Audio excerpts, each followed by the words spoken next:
Hello everyone, welcome to today's webinar. Your host today is founder and president of Top Mexico Real Estate, Thomas Lloyd. Thomas Lloyd is a graduate of Purdue University Craner School of Management. He's been working professionally in Mexico since 1995, and in 2011, he was the first person ever to obtain a national regulated real estate degree in Mexico. Thomas founded Top Mexico Real Estate to ensure Americans and Canadians have the best experience when purchasing and investing in real estate in Mexico. Welcome to this webinar, and let's get started.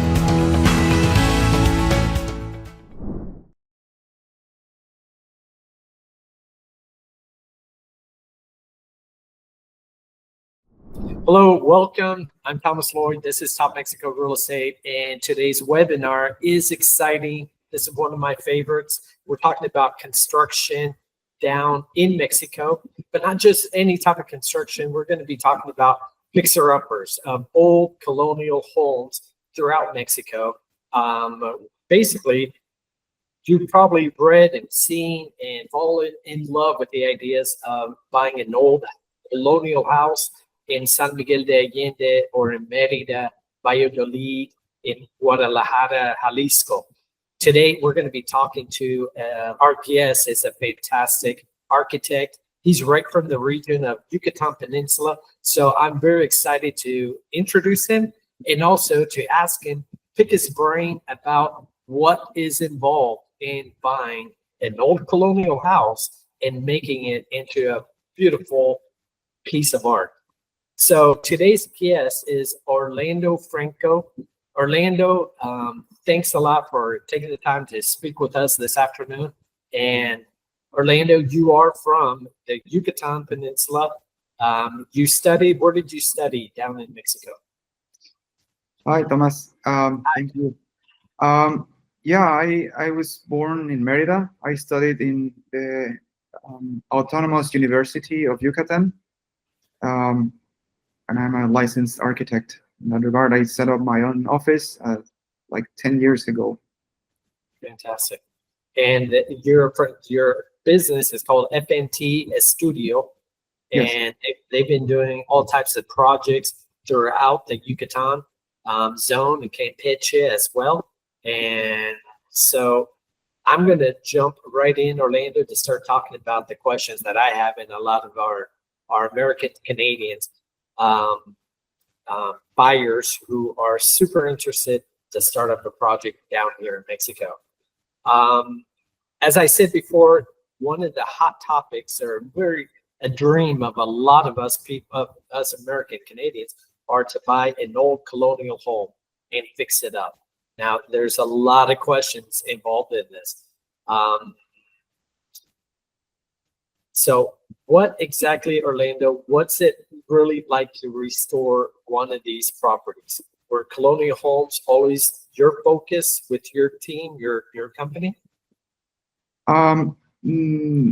No, we do various type of buildings. Restoration is one aspect of our work.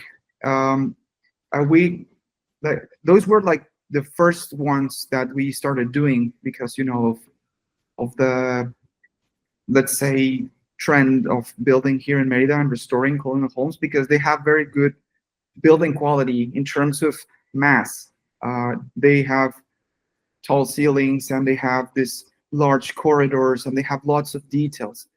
So what's important about them is that they have lots of details, but you need to take care of those details when you restore them. It's not the thought usually is that I want to buy the home, and since it's already settled in the place and it has walls and it has ceilings and it has floors, pasta floors, I will be just painting or just doing minor refurbishments, but it's not. In fact, you're dealing with sometimes 100-year-old building, can be more, and you need to integrate the contemporary needs of modern life to a 100-year-old building. So you can think of installations such as AC, which is the main request, and I would say the most difficult one, to integrate that into the buildings, water, electricity, if you want solar, you need to think of those things, and all that work needs to be approved beforehand by the federal authorities, which are INA. INA is the National Institute of Anthropology and History. So they're very, very thorough when you submit a project, because they're trying to keep the context as it is. And remodeling, they're trying to keep they're protecting the historical and architectural history of Mexico. That's what they're trying to do, correct?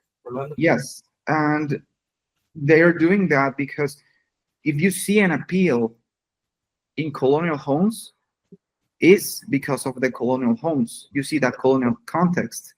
If you buy a property and try to make it all modern or sleek, and no, even if you're trying to put some adornments of the building that are not corresponding to the time period that the house is, they will address that, and they will say no or change it to this. And that back and forth is, I would say, the most difficult one that you need to deal with. The interesting, really interesting. Orlando, that brings up a interesting thing. Say that I'm down the street, beautiful street, old colonial homes, and the house that I have an interest upon, it could be very conservative. It doesn't have a lot of ordinations and things. Can you actually go and request a new facade to add a little bit more features, so long as it does respect the time period? Is that possible? No. I mean, most of the time, no. Okay. In fact, they have these prior studies that if you see the house as it is, for example, the moldings that are the most prominent feature that are in the house, they could say two things. You keep them completely and restore them, and that's of course on your expense. If you were thinking of doing something to rooms and that's taking a chunk of money, you need to do it in order to be able to build. That goes first. And that's first a possibility.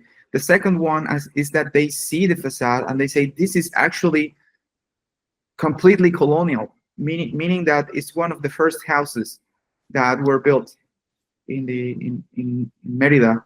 So those houses don't have ornaments.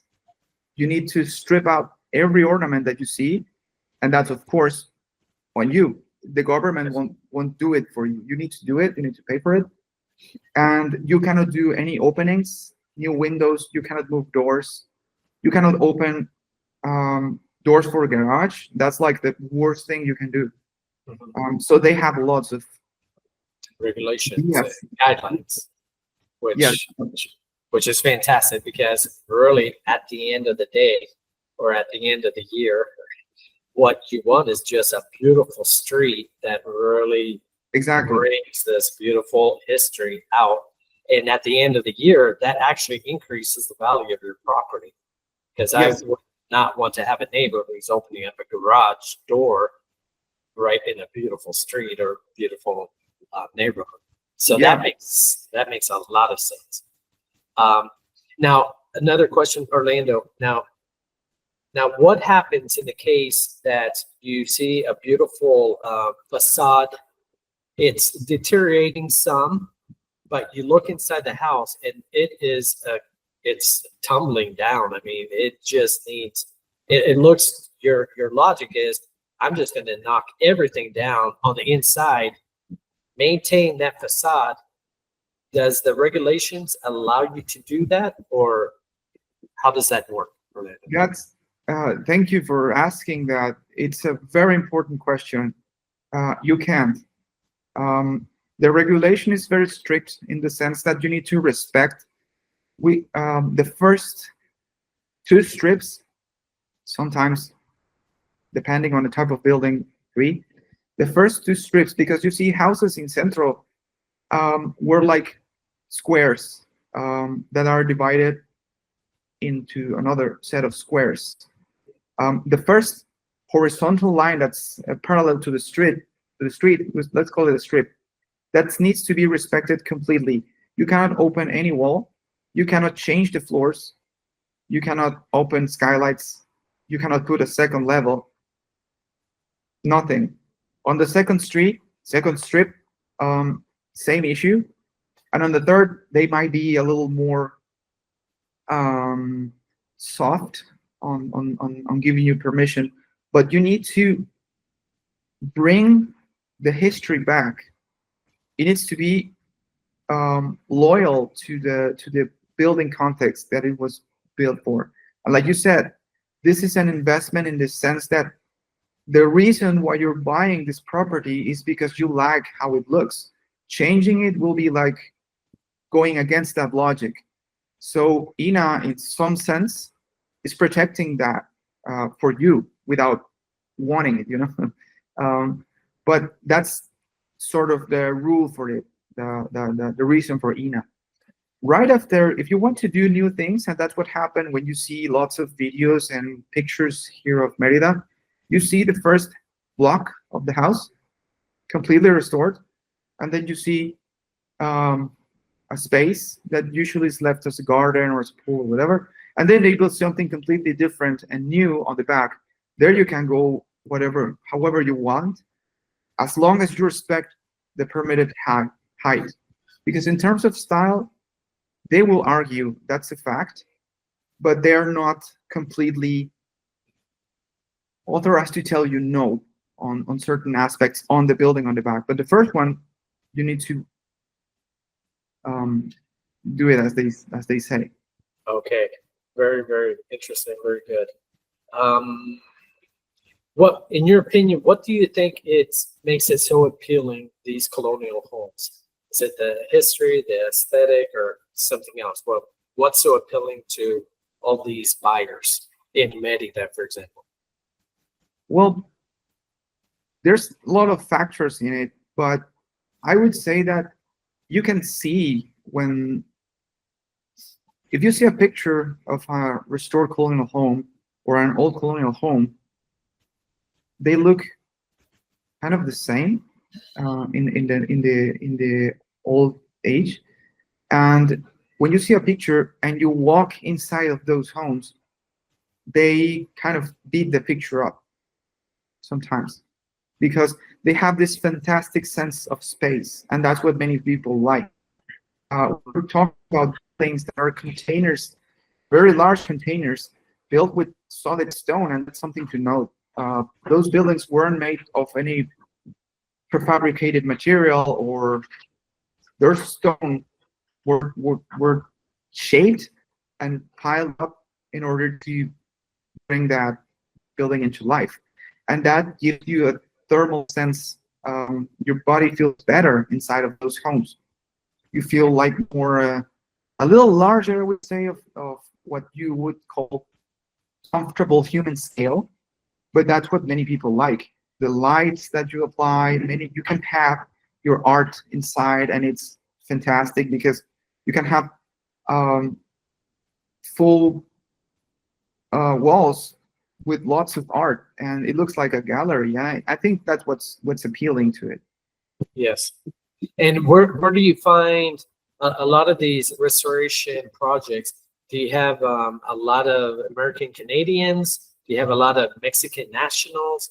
Are they from Mexico City, or do you find a lot just from the same Campeche, right from Merida, Yucatan? In your experience, where do you find most of these projects? You mean the clients that? Yes, where are they coming from? Who's buying these properties and restoring them? I would say this is very, it's an estimation, but I would say that 70% are North American, meaning that it can be from the US or Canada. 70%. There's 15 and 15, I would say.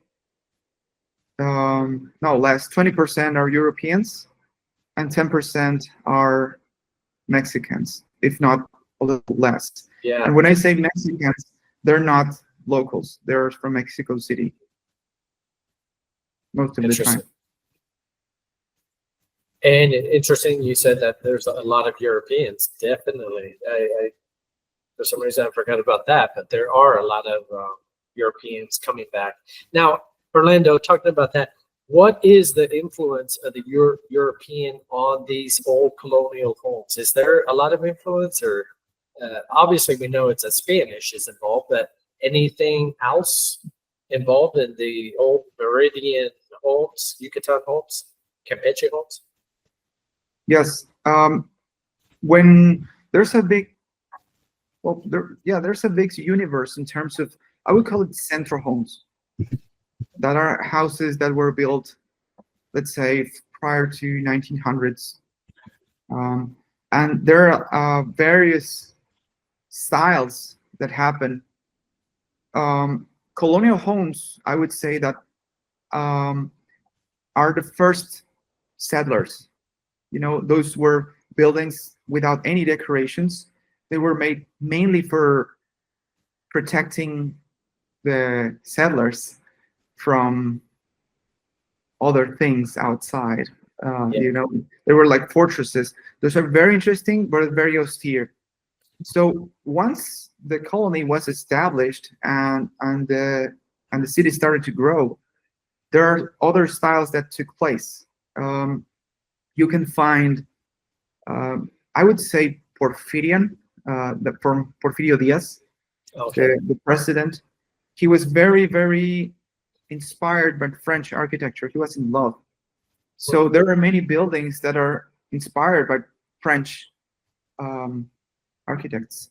And in fact, there are some buildings in here that were imported. It sounds strange, but they were imported brick by brick. Wow. And to follow a plan, and the decorations were built like that. In Central, you can find many things, and many people call them colonial as a general sense. But you can buy a house that is in Central, and not because of that will be colonial. There are some colonial hints. They try to dress it up sometimes, but they're like modern houses, I would say. And modern, speaking of the contemporary context, they were built with different materials in a much more smaller scale, and they have the ornaments, but they're like not loyal to what it was. So you can find many things inside of this central area. Very, very interesting. Now all of these homes, there's so many different aspects of an old colonial home that makes it appealing to me, and I know to a lot of our audience. What are the most common issues that you encounter when you're trying to restore a home? What are some of the aspects that you really want to protect? Obviously, you have the ENA regulations, but you as an artist, as an architect, what are the things that, hey, for example, the flooring, that's the old Mexican tile that we need to restore it. Give me your opinion on that, Orlando. Well, the most important thing that I look for when I get inside a building of a certain scale, or of any building in Central, I would say, is the roof. That's the most important for us, because the other things are sometimes just aesthetic, but the roof is actually functional, and that's the first thing that is shielding you from the exterior in every sense. So rains in here are very intense when it does rain. It's not so often, but when it does, it's like super hard. Yeah. And the ceiling has been standing up there for 100 years. Yes. Depends. So the roof might look from the inside complete, nice and clean, but you need to go up. You need to see if it's got some cavities, because once the water gets inside and leaks, it'll start to spread. You need to stop it as soon as possible. That's one feature. The other one thing that I look for is that there are no invasive species in the walls, because since they're made with stone and limestone, they're natural materials that were processed by humans in a much slower pace, and they're not super refined as today's prefabricated things. So in there, they can grow some mold. There can be insects inside, or a tree that has its roots grabbing the stones, and you need to be very mindful about it. Because if not, the stability of the building will be compromised, and you don't want that. After that, I start looking for the frames of the doors. Usually they're made of hardwood, zapote wood. They can stand a lot of stress and time, but sometimes they are chipped out, or they were not zapote wood and they're eaten up, and you need to make new doors. And a new door of that scale of a building, you can imagine, is something expensive. Now, is the ENA, do they have a lot of regulations of, okay, that's the original door, now you need to invest into restoring it, or we will allow you to go antique shopping? Because I know there's several markets in Merida as well as in Campeche. You can buy old material that has been call it captured or saved from old buildings. So you can basically do antique shopping, which is a lot of fun for us American Canadians as well. Yeah, it can be done with that view. You need to be always mindful about the size of your doors, because they're not always the same. And making them, if you buy an old door and it's smaller than your space, you need to attach other pieces, and that won't work as good. So what we usually do is that we make an analysis of the number of doors that are there, and we usually make them new, to be completely sure. Because what you want in a building, and I see that as a perspective of the clients, is that you want a building that can be shut tight. There are no AC leaks, there are no noise leaks, there are no light leaks, and that the only way that you can do that is by making a completely new door. It can be there can be a door that fits, but you need to be checking very thoroughly to ensure that. Right. Interesting. Well, on the other side too, most of these old structures, the high ceilings, that helps the ease of trying to reduce the temperature. And you mentioned it also, a lot of these walls are just thick stone walls. So that's very efficient when you're trying to cool the temperature in this hot sun. I've noticed that, now I don't know how this works, but I've noticed there's an increase in solar panels that I've been seeing. So I imagine ENA will allow to that, so long as you put it like in tier 3 or in the back end. Yeah, you can install solar panels in the first 2 or 3 strips of the building, because of how the context will look. It would change a lot if you see like panels sticking out of each house. And also, when you install the panels, you need to drill on the roof, and that will compromise the stability of the structure, because you're allowing water to leak through what you drill. And usually the companies that do that are not so sensitive about the buildings. So you need to put them on the back. Yes.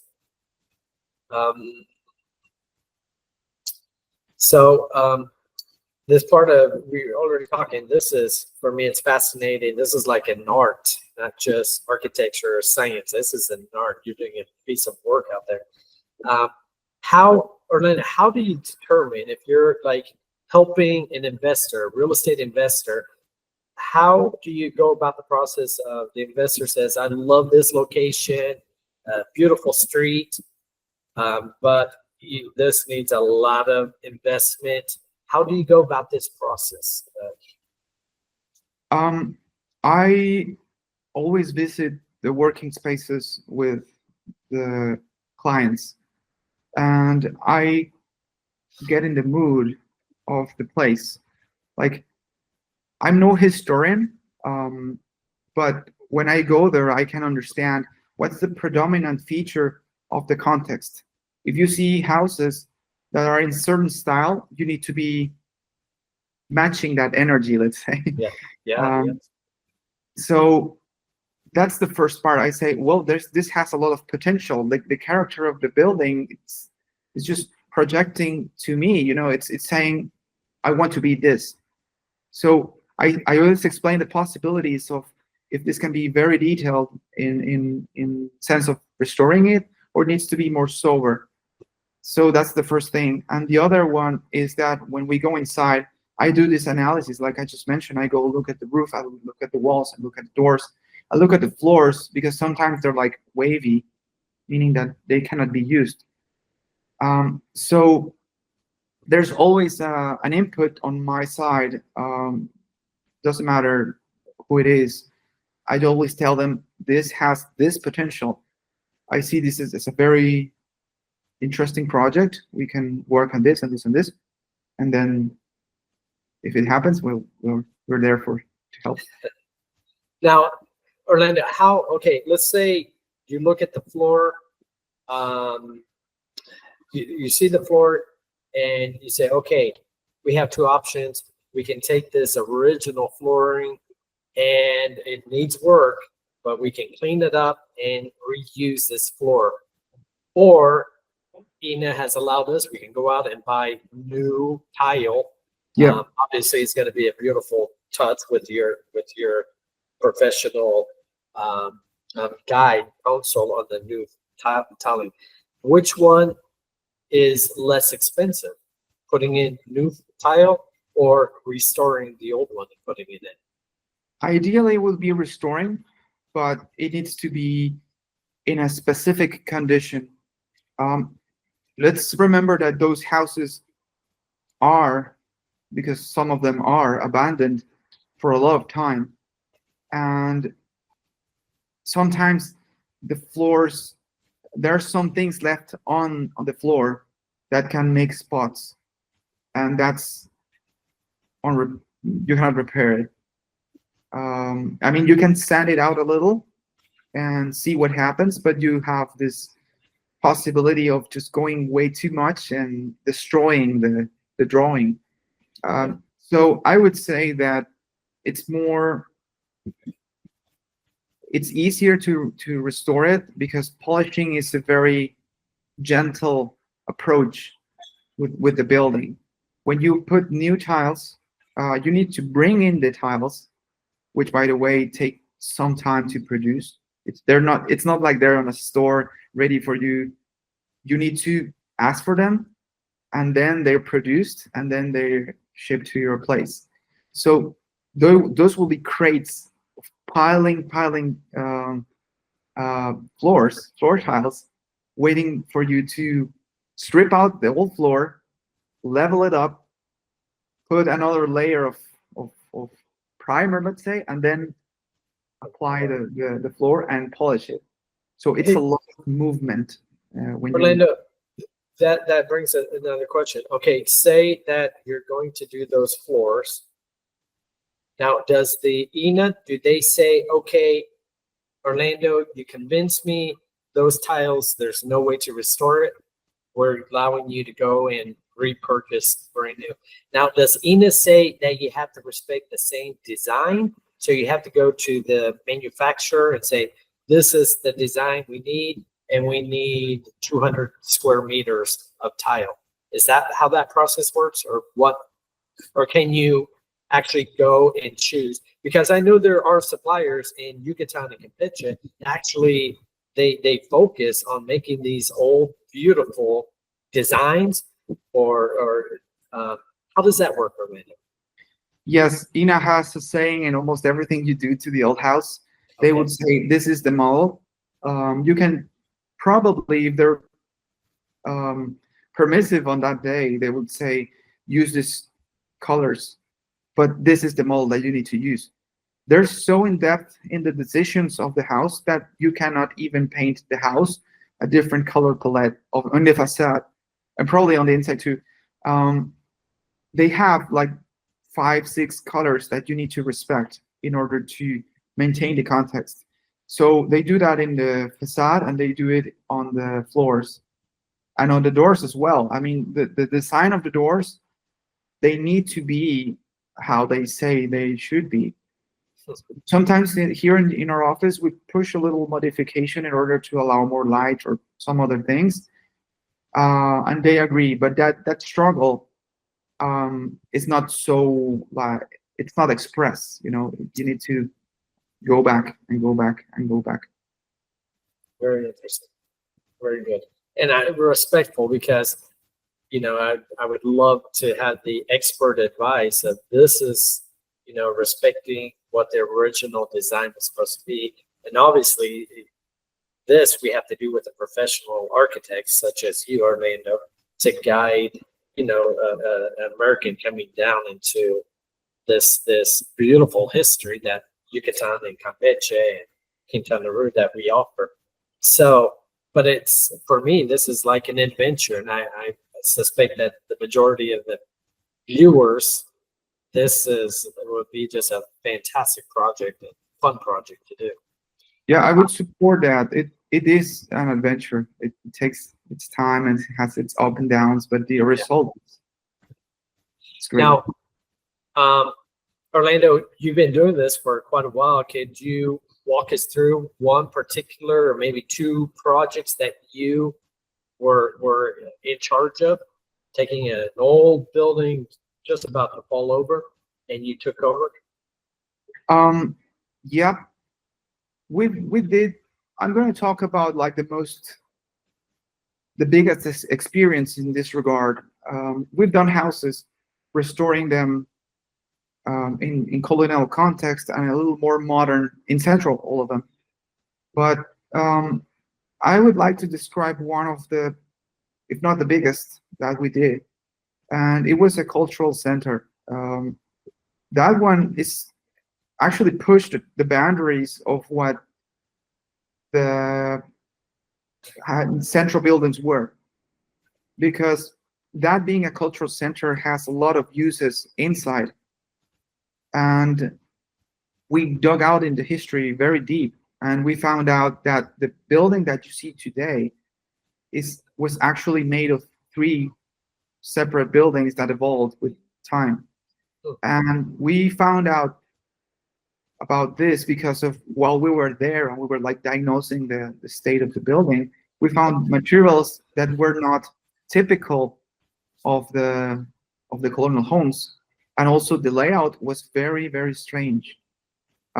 So that took us a lot of time for research in that building, and also to discuss the possibilities of the layout, because it's a cultural center. It's got a cafe, it's got a gallery, it had, because now it's not working, but it had a clothing store on the top part. And from that project, we not only did the restoration of the building itself, but we made like some sort of identity, reinforcing the space as one. And also all the furniture, all the doors and windows that you see in there were designed custom for that building. And it was a very hard project to defend against INA, but the conditions were right, and we were able to do it. That building is actually some sort of eclectic Porphyrian. It's got some welded iron in the railway of the stairs, and also in the balcony, because it has 3 balconies, if I'm not mistaken, and it's 2 levels. So yeah, that building took like little more than 2.5 years in the whole process. Buildings usually take some time in Central because of INA mostly. But this one was very, very relaxed in some aspects in that we were allowed to go through with the proposal, and we were very happy to see that we could expose the layers of the history of the building. Fantastic. Now, I know this might be a difficult question to answer, but how can you estimate the cost? So say I look at this old colonial house and hey, I want to buy it, I want to refurbish it. More or less cost per square meter. Do you have an estimate where you start? I know it's very general. This is a very, very hard one because when you buy a 100-year-old building or even 80-year-old building, there are some things that we call hidden vice, that are things that were done prior to ourselves being there. So there will be surprises, that's for sure. Meaning that, oh, I wasn't expecting on doing this, but I need to, and it's going to cost. So overall, I would put how can I say, like an average of building, but we'll need to add that hidden vice cost. And I would say it's like, I don't know in dollars, but it's 15 to 18,000 pesos per square meter. Okay. And that needs to be balanced with the things that we cannot see. Those buildings are are a little harder than a new building, because you cannot get machine inside of the machinery to dig out the hole for your pool, for example, or the machine to dig out the space for your biodigestive tank, which none of those houses have. And that's a regulation. You need one, a biodigestive tank. So those expenses are like always around, you know. Yeah.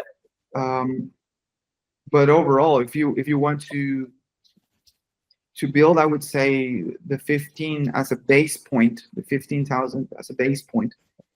15,000 pesos. Yeah, through 18 per square meter. Yeah, because like I said, there are so many factors that it will be very hard for me to say. There can be houses that just building things, new things, can be less than the number I just said. But just equipping it with normal contemporary appliances can be very expensive. And yeah, it's always flipping a coin. Yes, it's more a case by case. So if you're interested and want to take the next step, I'm your guy because I love this stuff. What we would basically do is locate about 5, 6, 7 different options of old colonial home fixer-uppers, and once we visit it together, then we would narrow it down to about 3. Yeah. And then I would invite Orlando to come with us so he can walk through the 3.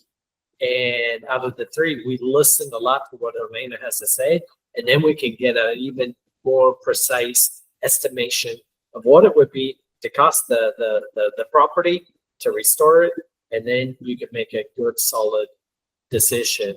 And then the timing as well, which Orlando, I think for a 3-bedroom colonial house, what's the normal time frame to get the permits from INA and your time to restore it, more or less? I know these are rough estimates. I think this is the best question. INA time is at least 1 year of permits. You need to wait 1 year after you finish the project and tell them this is what I intend to do. You need to wait at least a year to get a response.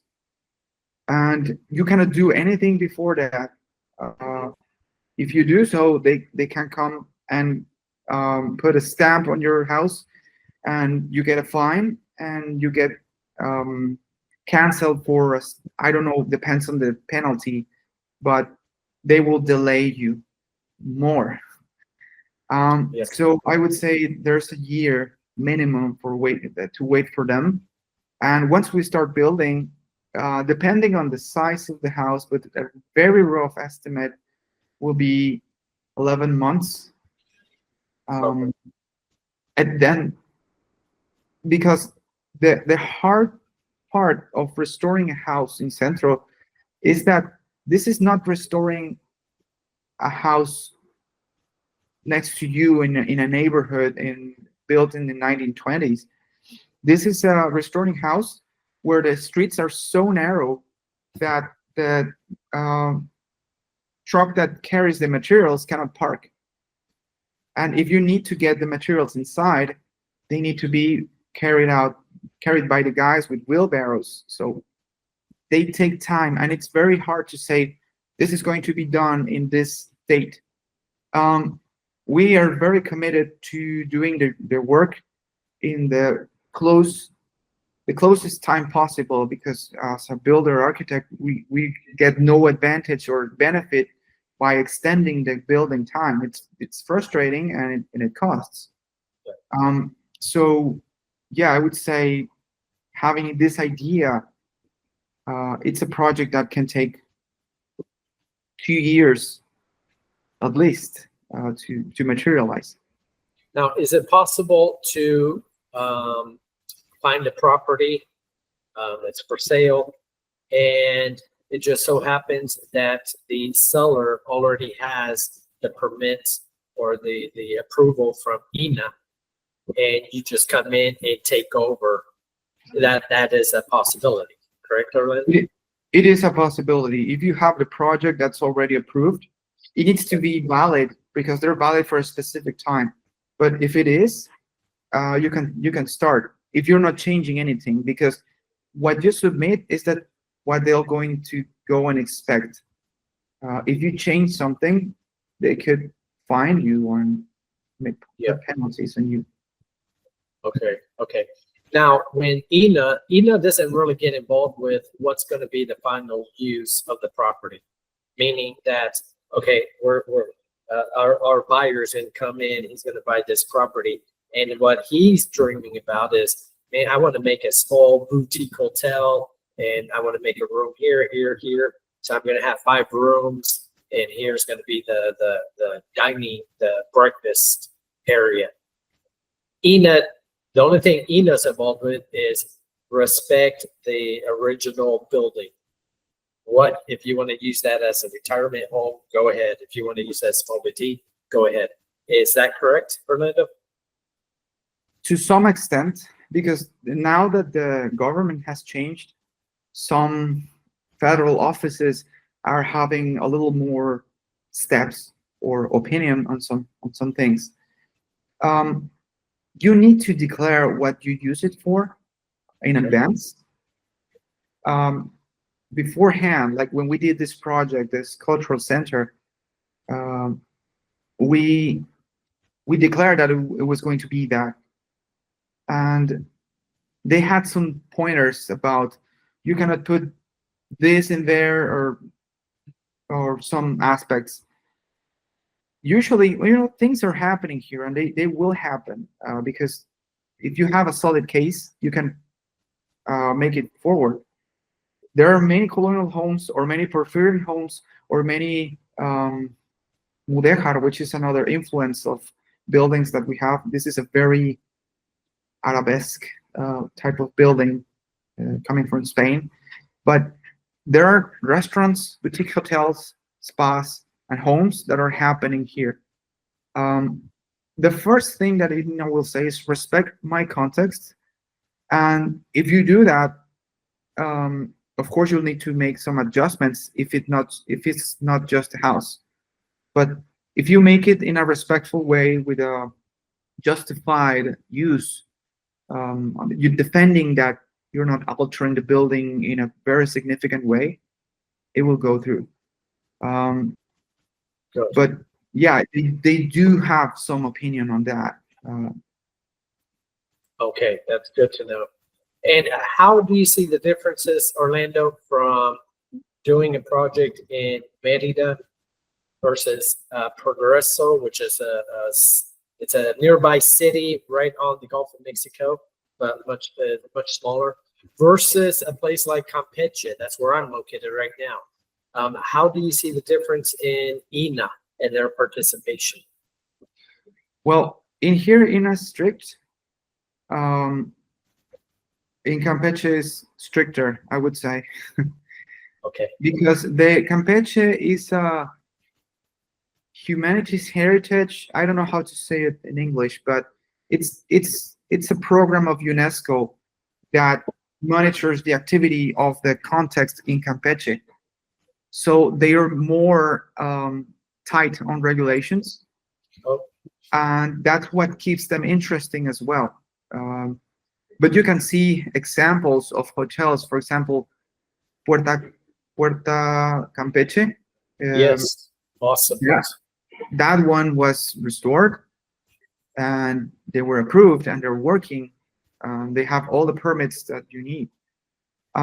So the Campeche part, it's no different than Merida's, but they will be more looking into you, because the inspectors of INA in Campeche actually are in Centro, and they walk around the buildings like as a daily habit.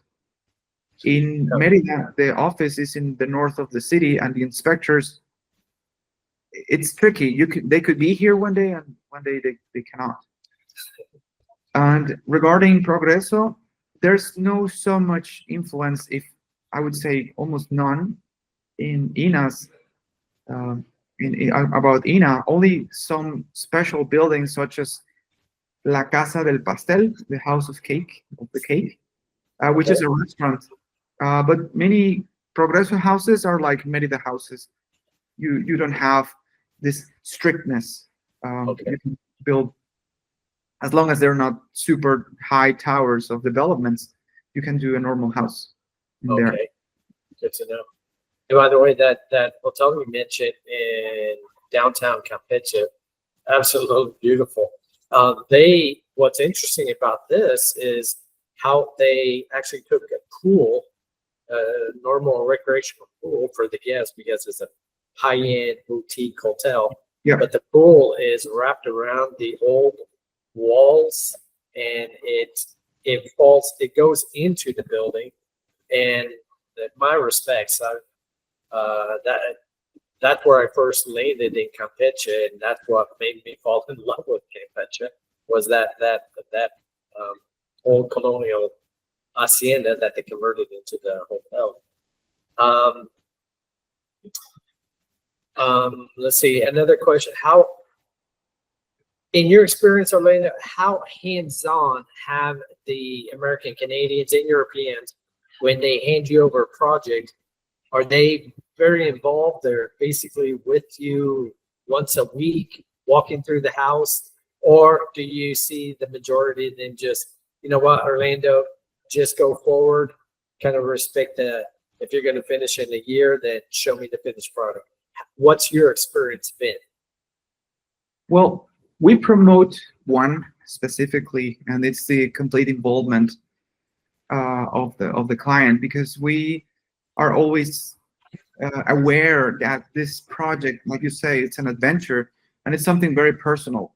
There's lots of desires that are projected onto a building. It's fantastic that it's only a set of stones, but in the end, you make it so much more with your ideas and vision. I promote the discussion dialogue with the clients, but I had the two cases. One that is very involved. During the project, we have every 2 weeks depending on the scale of the project, we have revisions, and the client comes very excited and says, let's do this, let's do that. And when the building starts, they're there. They're standing and they're checking, and we're also there to say, this is going like this. We had some delay, or we have some advancement, whatever the case is. And we have some minor decisions that we can also tilt the project towards, little things. There's that scenario, and there's also the one that says, I'm not here, but I want this design, I want this construction, and please help me. And we do that remotely. In both cases, that we have the revisions like we're doing now, and during construction, we send them pictures and videos, small ones, every 2 weeks to say, this happened. If it's possible for you, come to see what's happening. We're doing finishes. You might want to check out some colors, or tiles, or minor things.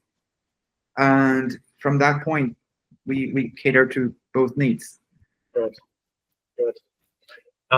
Now, on your team, you also have an interior designer?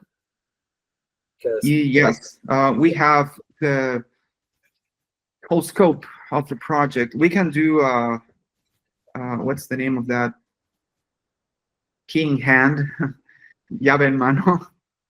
Yeah, okay. Yeah. Yeah, if you want, we can do the furniture inside. In fact, we've done some, let's say, individual projects for clients that say, I want a library, and we do the whole set of. When I say library, it's a library that needs a ladder to climb. It's awesome. A whole wall, and it's inside of an old house. So they seized the height and they made a whole library, and we do that, and we select the furniture. We kind of the color palette and the ambience of the house. We design it also. It's for us. It's never like just the shell.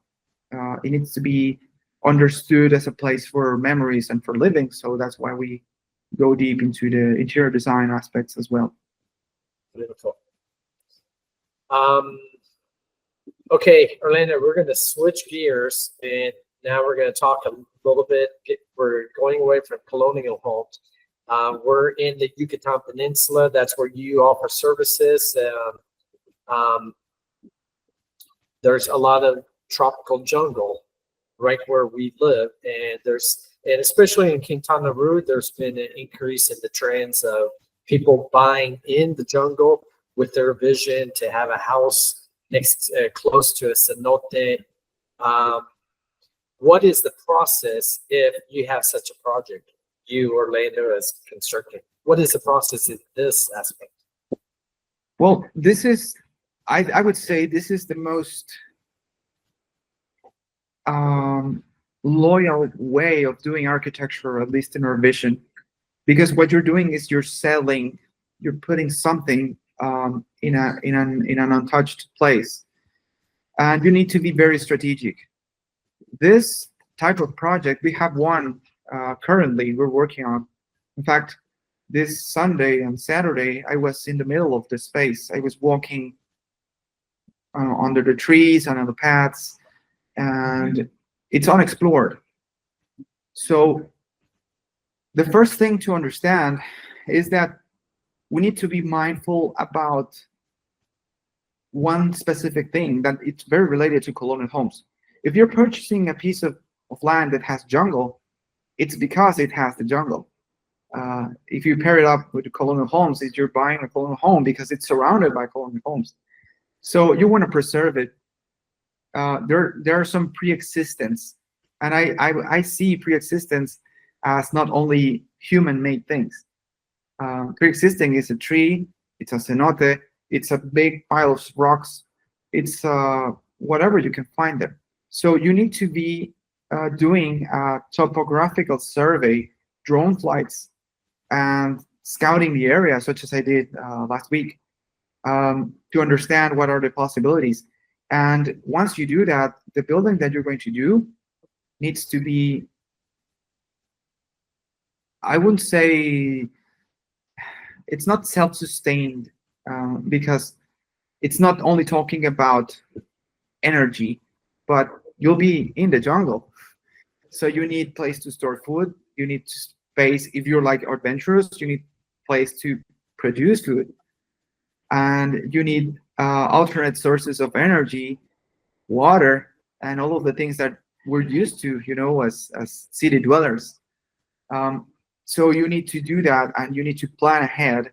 And where you place it will affect the surrounding area, and that's the most interesting part. Okay, so if if you have a project that's in the middle of the jungle, what are some of the most important factors that you have to consider? I mean, is it like how to even get the material down this dirt road to the construction site? That's the first one, roads. That's the most Okay. important one. The roads are very important. Most of the time, they're dirt roads. They don't have pavement.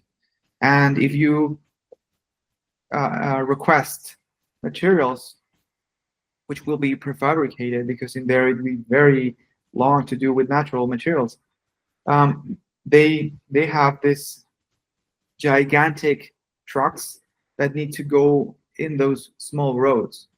So you need to consider the accessibility to the space, and if it has an existing electrical line nearby, because there are two ways of this. You can either buy a transformer, because CFE doesn't donate anything. You need to buy the things from them so they can provide the service, or you can go solar and independent, like off the grid completely with batteries. But that will require more clearing some trees, because if you don't have solar access to those panels, then it's useless, So that's pondering. Those are the things. But I would say the most important thing is to understand the roads and the energy, because from that point you can develop. Okay, good. And with the, have you seen internet is another, now it's a necessity basically for most people. But you have that, like you said, you need the energy. Solar panels the technology has grown to an extent that you can actually live off of solar panels.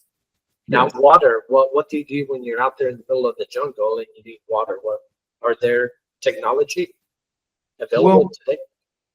Yes, what we do, it's what we've almost always done, is that we use wells.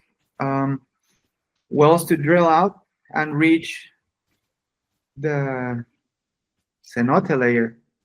That's true. We need to reach that, and it can dig up onto 20 meters. I don't know how much is in feet, but 20 meters deep. And then you extract water, purify it, and that's what you use. Because I've heard a lot about water collection from rain, but it depends on the rain season. And if we don't have a constant rain season, especially nowadays with the changing of the seasons, the climate change and whatever, if you're not sure that it's going to rain, then you won't have enough stored water. So the best thing is to use those wells that will provide you with consistent water. Those wells run on electricity, by the way, because you need a pump to extract it. And another thing I should say is that the rain catching devices need purifying methods that are, I think, more extreme than the cenote water. So the investment goes larger when it comes to rain catching. Okay. Now, I've known some projects in Quintana Roo way down where there's no electricity, and the people actually have lived there, and I know them, and they've actually bought. Now they have access roads. I mean, these beach roads So they're not paid, but it was good enough that what they call it in Spanish, a pipa, big tank of water would come like once a month or once every 2 weeks, and they would just supply fill. They would have a huge, and some of the designs, where they store the water was actually underneath the platform of the house, which in some relation helped cool the house down because it had all the water sitting underneath the house. So all of this with the experienced architect and constructor, they can find all types of solutions for whatever your dreams are in having a Mexico home, whether it be colonial, in the jungle, or on the beach. So on the beach, Orlando, what are the experience you've constructed on the beach in the Yucatan coastline? We had a couple of projects. They're not so big, but they are a very interesting. How can I say? The beach is a very interesting approach because, in terms of resistance of the building, they need to be the toughest. There's a saying, I don't know if it's correct, but like the sea always wins. The sea salt gets everywhere. So the main component of a building, the two main components are concrete and are iron. And on the beach, the iron is weakened by this salty wind. Yes. And it corrodes it, makes it weak, and you need to prevent that. And that's for one side. If you're building on the beachfront, like really, you get like 10 steps and you're on the sea, that's the highest difficulty of building, because the sea just doesn't end where you see the waves crashing. The sea is underneath you. It's wet. And there it's soft.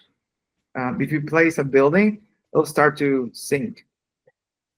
Well, it's not like it's going to be in 1 week, but it starts very slowly to settle, very slowly, very slowly. So that's two things that happen. And also hurricanes. You being on the beachfront, the waves can be like 3-4 meters high. So you need to be strong.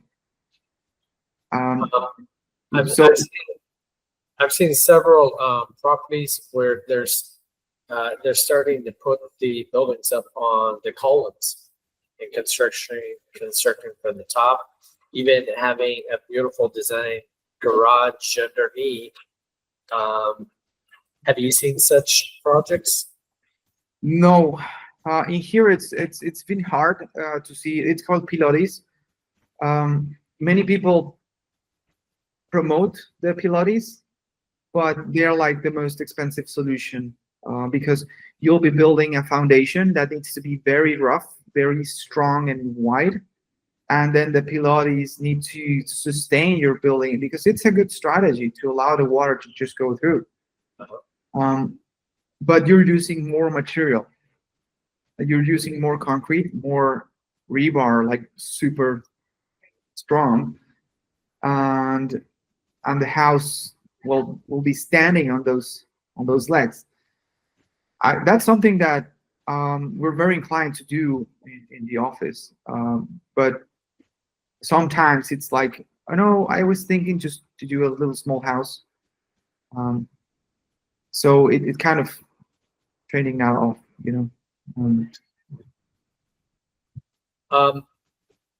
How do you, there's also obviously there's more attention given from the authorities on protecting the environment, protecting the sea turtles. Now here in Campeche, there's beautiful beaches in Campeche, as well as obviously in Quintana Roo, but there's been increased attention in Yucatan coastline as well as the Campeche coastline. But there's also the flamingos, the turtles, and on and on.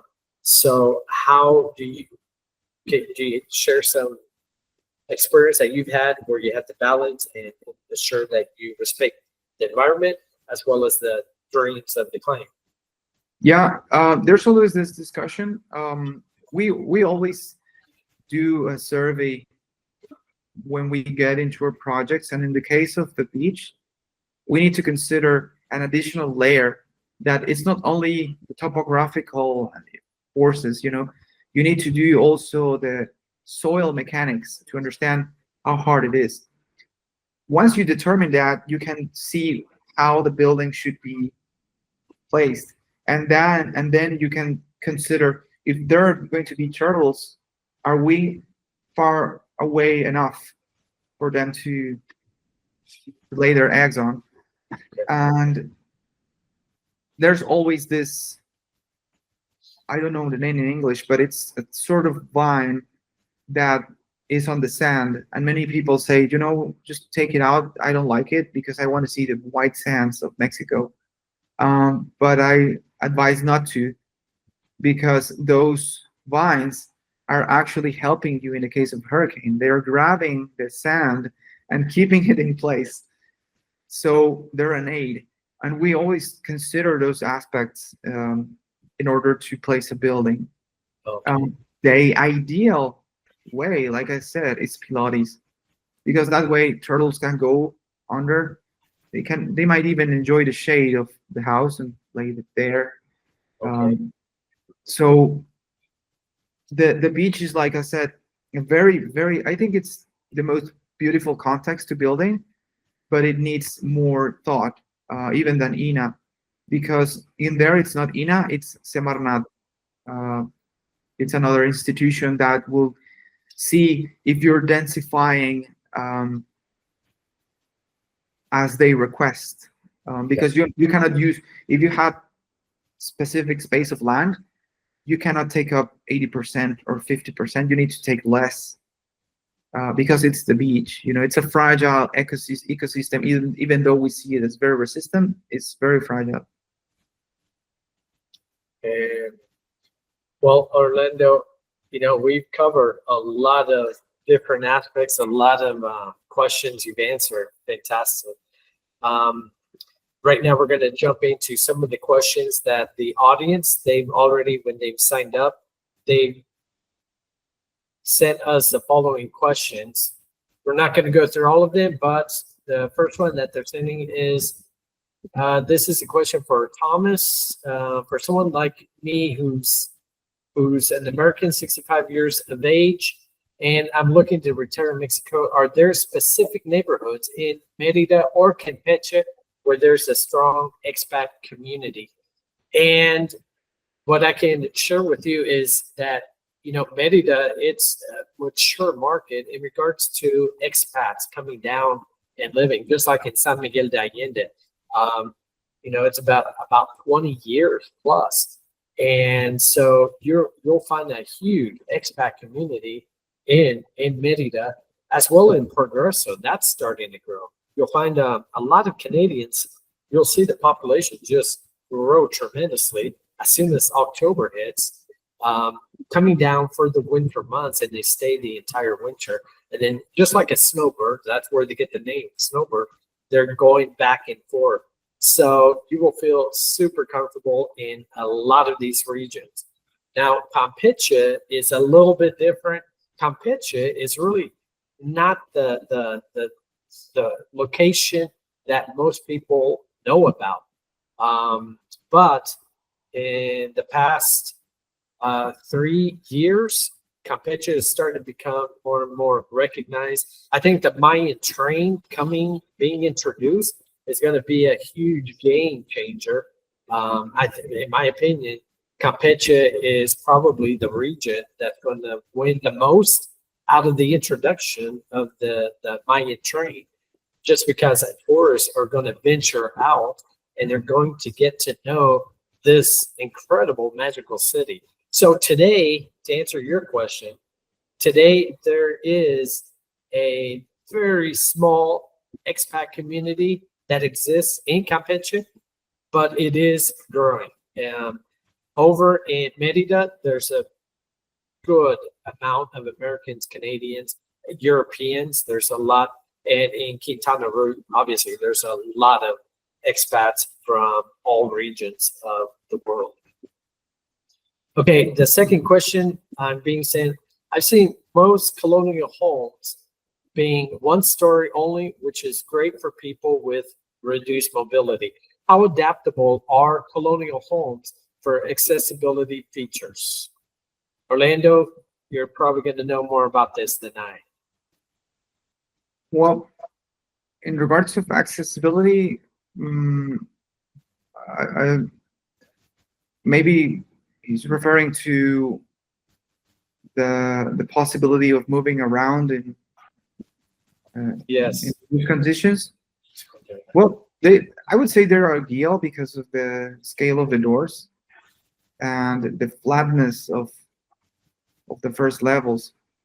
I think they're pretty comfortable. They're more so than modern homes. Yeah, they're I think that. And I think they're hitting it too, that most of the colonial homes, they're just one floor, and you have a direct access to the pool. A lot of these are just wonderful because you have a backyard patio, which are just amazing. And then they're adapting these small little pools or whirlpool, and this is easy access. So I think, to answer your question, I think it depends on the project, obviously, it depends on the property, but I think it's an easy solution to these. I'm saying that, but the expert is the architect here. Okay. Yeah, no, they're good for that. Another question is regarding the maintenance of a colonial home, which we know is an old construction. Are there maintenance expenses specific to colonial homes that owners might not anticipate? Yes, there are. Okay. We need to understand that having a home, a restored home from 100 years old, is never going to be completely, I would say, pristine, like a white wall behind me, It's got some humidity issues. This is not unlivable, but you need to be mindful about this. You need sometimes to check out for humidities on the walls that they might be presenting, and you need to be always attending the roof. If it's not, since there are large surfaces on which the water deposits, you need to look for gaps in the sealer, the sealer of the roof, to waterproof it. And also, if there are not some things growing on top of it, this is not so common, but it can happen. That I know a little seed just drops in. You need to sweep it from, I don't know, every 3 months or something. The walls will be, I think, the most considerable effort in your house, because you might look at the finishes and you say, like, why is this like a little dark? There might be humidity trying to present itself. Now, in today's world, with all the advances in inventions and technology, there are things you can put on the roof to decrease such a risk, correct? Even though respecting the original ceilings. Yeah. The sealers or waterproofers are better each time, but you always need to check them. You never know, being so high, it's like you have it and you forget about it. Whereas in contemporary homes, many people are like, oh, why is this? And they tend to it. But in all houses, it's very strange. It seems like people don't want to maintain them. And gardens are very important as well. This is an expense that not many people anticipate. You see the lush gardens, it's so beautiful. You need a gardener, and you need a good one because you'll have a huge amount of leaves that you need to take care of. Right, right. And even now it's popular and beautiful to have that pool to jump into to relax and cool down and things, but you also need that little equipment. Yeah. But I've seen the projects I've seen, they've incorporated, the architects have done an incredible job of incorporating that into to hide it, but easy access. So that's all doable. So that's a good point there to answer your question about what kind of maintenance need to be. And I think what our architect Orlando, what he's saying is the number one thing is just keep a close routine maintenance routine to take care of the roof. Make sure it's well coated, and make sure if you see something, you get an expert to address that repair right away on those water leakage. Okay, another question is, this is directed to Tom. If I wanted to rent out a colonial home part-time, what kind of demand and rental returns could I expect? Well, obviously this depends on where you're looking. If you're looking, I was started basically in Quintana Roo, in Cancun, then Playa del Carmen over 20 years ago, and even before Airbnb existed. So today it's a mature market. There's a lot more supply. If you're looking over there to do an investment, you want to do good research, find their AirDNA, do the research on there. And then our expert, we have a lot of people who've been selling real estate, buyers reps to help these type of questions. But right now, uniqueness, you have to be really unique in the Playa del Carmen. We were also in Tulum when it was still only a little fishing village of about 15 or 20,000. Today, Tulum has grown incredibly. We're over about 40,000 in population. So again, there, you just have to keep a good eye of what's going on and what the demand is coming. Over in Yucatan and Campeche, in Yucatan, it's a different type of vacationer that's coming. Usually they're an older, more mature, 50 plus. A lot of Europeans are coming to explore the region, to explore the old colonial town of Merida, or to explore the rich Mayan history that exists. And where I'm located right now today, I'm located in Campeche. And there's a big reason why I'm in Campeche. Number one is I love the city. It's the history here, the old colonial homes. I'm a big fan of that. And the Mexican federal government has studied what's going on for the next 10, 20 years. And they decided to invest nearly $28 billion into a rail system. That's a lot of money. And their studies have shown that the tourism is going to continue growing. So that's exciting. So that's also a very solid fact that has brought me to study a lot more of what's going on. What's a vacation rental market going to be in the next 5 years, 10 years, 20 years? So this for me is, I don't know if I answered your question, but I wanted to rent out a colonial home. Yes, I write to me. I'll talk to you a lot more about different aspects of the opportunities of buying an old colonial home and restoring it to do a small boutique hotel, or just restoring it so that you can rent it out for half a year, where there's a big demand as well from Americans, Canadians wanting to come down for the winter months and reduce their expenses from living back home in their home country. So as you can tell, I could go on and on and on these type of questions. But number 5, with the balance of the restoring and preserving the regional features could significantly impact the property's future market value?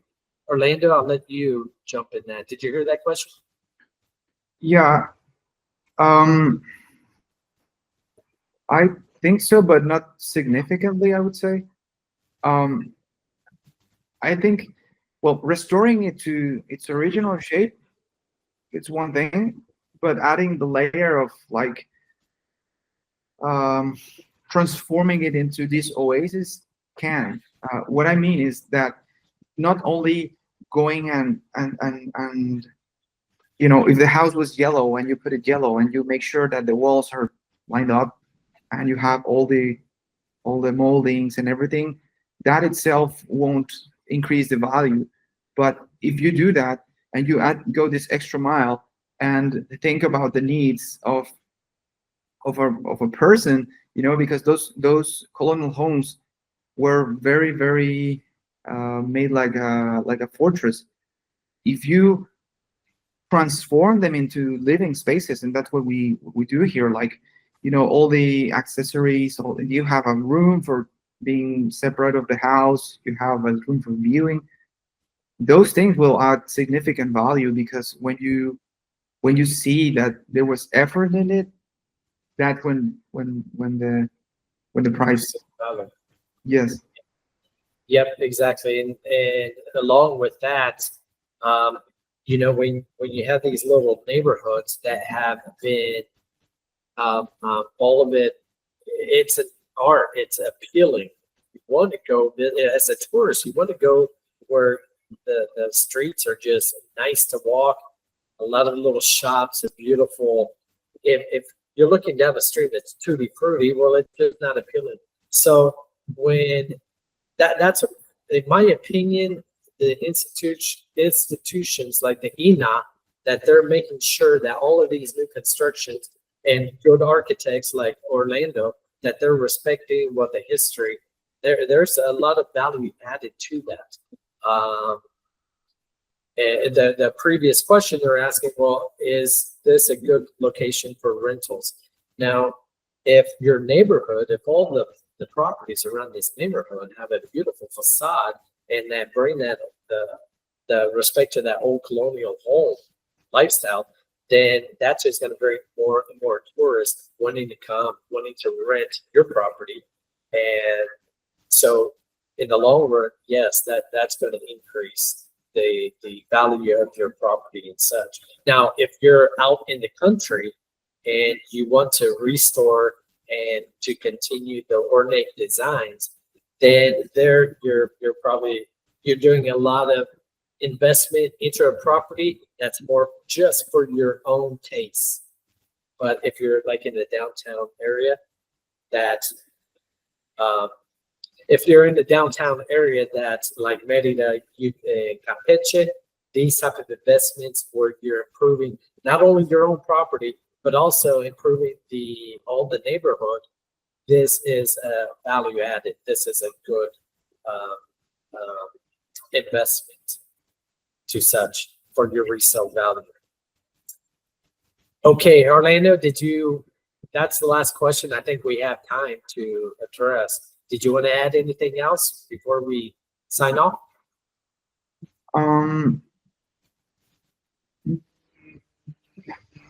Nope, I think not. It's well, one little thing I'd think. Yeah. It's a very interesting adventure to come and live in Merida, whether it would be any complex, even the jungle, the beach, or the colonial. It's very important to note that it's always important to have a back and forth when you're thinking about doing such things, because it's not always just wishing for it and happening. You know, there's a process for it. And the thing that I want to add on this is that it's very important to be mindful about the decisions that we're going to do with the property itself, any property. So that will be something that I would extend the invitation for all the viewers, that if you want to discuss any idea of remodeling or anything, that we are here to listen. Fantastic. And that's as well what we do here. What I invite you down below, I'll put the links to the different types of properties. Today, what we talked about was investing into old colonial homes, fixing them up. We also talked about projects, unique projects out in the middle of the jungle, or even projects right on the beachfront. I invite you, I'll put the links down at the bottom where you can look at what's available there on Top Mexico Real Estate, all of the different properties. We're finding some amazing beachfront properties and analyze what the costs are of these beachfront properties in Campeche, as well as the Yucatan coastline. Quintana Roo, compare it to Quintana Roo. Quintana Roo is beautiful. It's a different type of beach, a different type of water, but you compare, if you feel that you missed the boat over in Quintana Roo, check out what the pricing is like in Yucatan as well as in Campeche. Now, in regards to the old colonial homes, you will find on our website old colonial homes that have already been finished and some incredibly beautiful. We even have videos of what the before and after, what they look like.